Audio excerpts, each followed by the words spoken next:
Magandang mabiyayang hapon sa ating lahat. Gabi na pala, no? Pidilim na siguro ang paligid.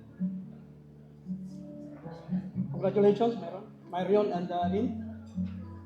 At papuri sa Panginoon sapagkat naniniwala tayo na siya ang may akda ng inyong nagiging ligawan at ang inyong kasal ngayong araw nito. Kapasalamat kami sa inyong pag-consider sa amin bilang isa sa inyong mga kabilang sa inyong mga ninong at ninang.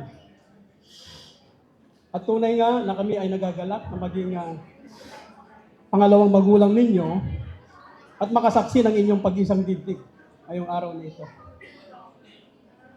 Naniniwala kami na kami lahat dito na narito, naniniwala kami na ang inyong pagsasama bilang mag-asawa at ang inyong pag-umpisa ng isang Kristiyanong pamilya ay magiging maayos ang kalagayan sapagkat ang Diyos nga ang sentro ng inyong buhay mag-asawa base sa inyong patotoo.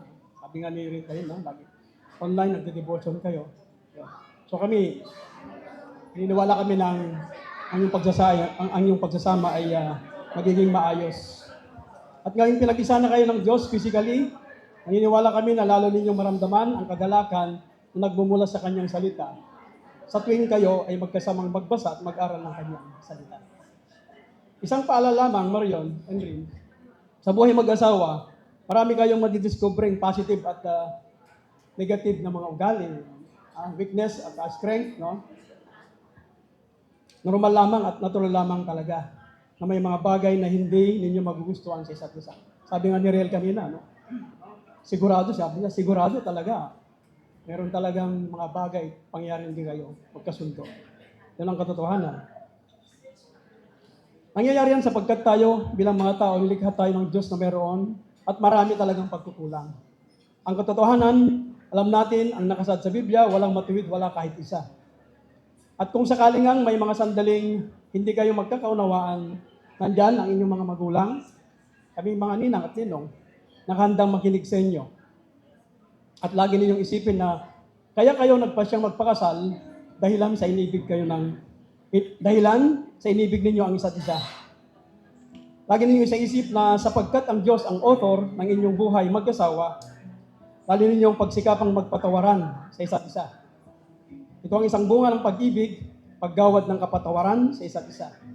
Lagi ninyong isip na dahil sa pag-ibig sa atin ng Diyos, pinatawad niya tayo sa ating mga nagawang mga kasalanan.